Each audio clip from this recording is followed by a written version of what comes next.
दोस्तों, ये तो हम सभी जानते हैं कि समुद्र अपनी गहराई में तमाम राज समेटे हुए है। इतनी गहराई में जाकर सभी आर्टिफैक्ट को खोजना और इकट्ठा कर पाना काफी मुश्किल होता है। इसलिए जलमग्न शहरों की कहानियां हमें बेहद आकर्षित करती हैं। तो आज हम आपको 8 ऐसी ही रहस्यमय अंडर वाटर डिस्कवरीज के बारे में बताने जा रहे हैं। तो चलिए शुरू करते हैं आज की इस वीडियो को। Number 8, bizarre cenote skeletons.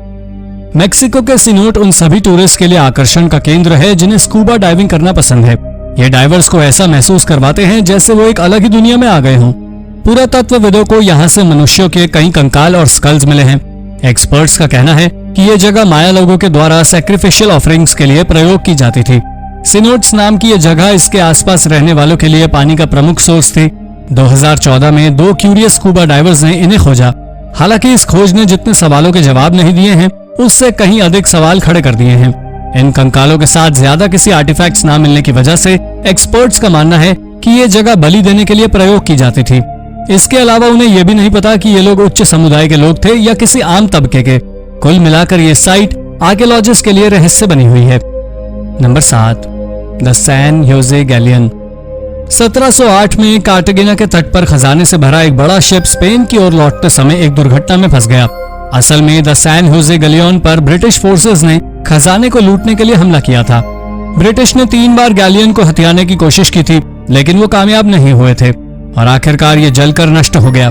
जब ये शिप नष्ट हुआ तब उसमें 600 लोग सवार थे। इसके साथ साथ इसमें करीब 1.5 करोड़ रुपए की कीमत का सोना, चांदी और जवाहरात थे। उसके बाद ये सदियों तक समुद्र की तली पर रहा। 2015 में कोलंबिया की सरकार ने घोषणा की कि उन्होंने सैन ह्योजे को ढूंढ लिया।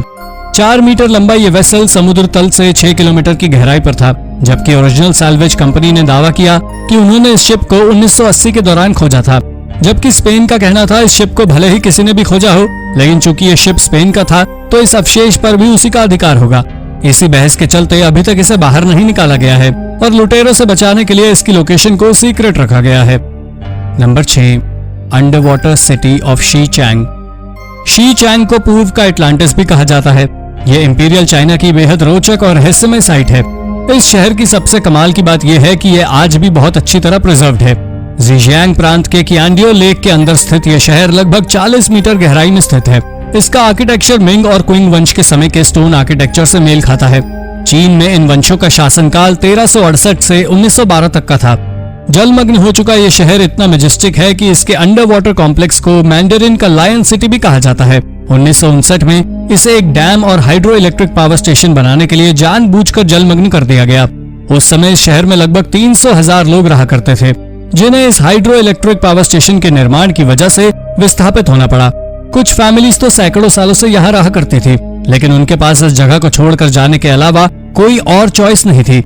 2001 में एक एक्सपेडिशन के दौरान इसे फिर से खोजा गया। अंडर वाटर फोटोग्राफ से पता चला है कि इस शहर में 5 एंट्रेंस गेट्स थे। स्ट्रीट्स में 265 के करीब आर्कवेज थे। सुरक्षा के उद्देश्य से अभी इस जगह को लोकल विजिटर्स के लिए बंद रखा गया है। नंबर 5, एटलेट याम स्केलेटन्स। एटलेट याम नाम का यह सेटलमेंट दशकों से रिसर्चर्स के लिए आकर्षण का केंद्र बना हुआ है। यह समुद्र तल से 10 से 12 मीटर की गहराई में स्थित है।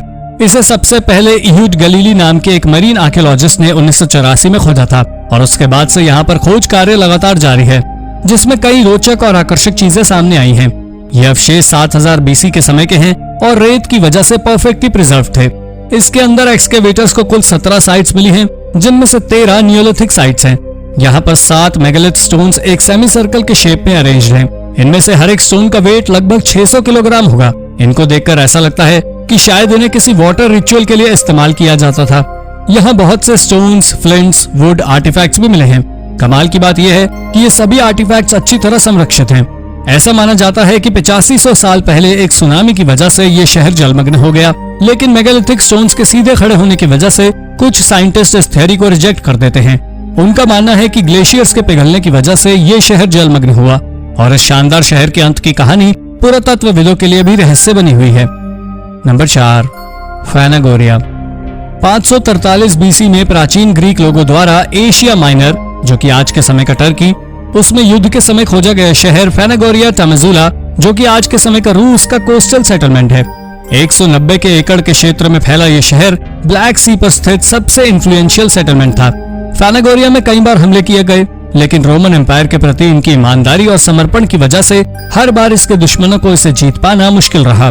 पर आखिर में 4वीं सदी में हंस ने इस पर हमला करके इसे नष्ट कर दिया।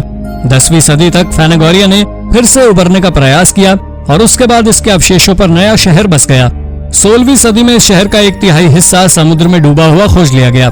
इसके अवशेषों को पानी से बाहर लाने और उन पर रिसर्च का काम अभी भी चल रहा है। Number 3, Port Royal. एक समय पर most wicked and sin city के नाम से जाने वाले शहर पोर्ट रॉयल को जमैका के दक्षिण पूर्वी कोस्ट पर खोज लिया गया। 17वीं सदी के आखिर में यह दुनिया का सबसे बड़ा यूरोपियन शहर बन चुका था। आज के समय का लास वेगस पोर्ट रॉयल की तुलना में कुछ भी नहीं है। शराब वेश्यावृत्ति वाले इस शहर का एकमात्र कंट्रोल हेनरी मॉर्गन के हाथ में था, जो 1665 में इस शहर का लेफ्टिनेंट गवर्नर बन गया। लेकिन पापों के इस शहर के दिन बहुत कम थे। 7 जून 1692 को 7.5 मैग्नीट्यूड का एक भयंकर भूकंप आया और रेत पर बसा ये शहर कैरिबियन सी में डूब गया। भूकंप के बाद आई सुनामी ने बचे हुए हिस्से को भी नष्ट किया। कुल मिलाकर 33 एकड़ का हिस्सा नष्ट हो गया। इस आपदा में 2000 लोगों की मौत हुई। शायद ईश्वर ने इस शहर को उसके बुरे कर्मों की सजा दी थी। नंबर 2, सीनोट एंजेलिटा। मेक्सिको के ट्यूलम के दक्षिण में महज 17 किलोमीटर की दूरी पर स्थित सीनोट एंजेलिटा उन स्कूबा डाइवर्स के लिए आकर्षण का केंद्र है जिन्हें इतिहास के पन्नों के नए नए रहस्य पलटना पसंद है।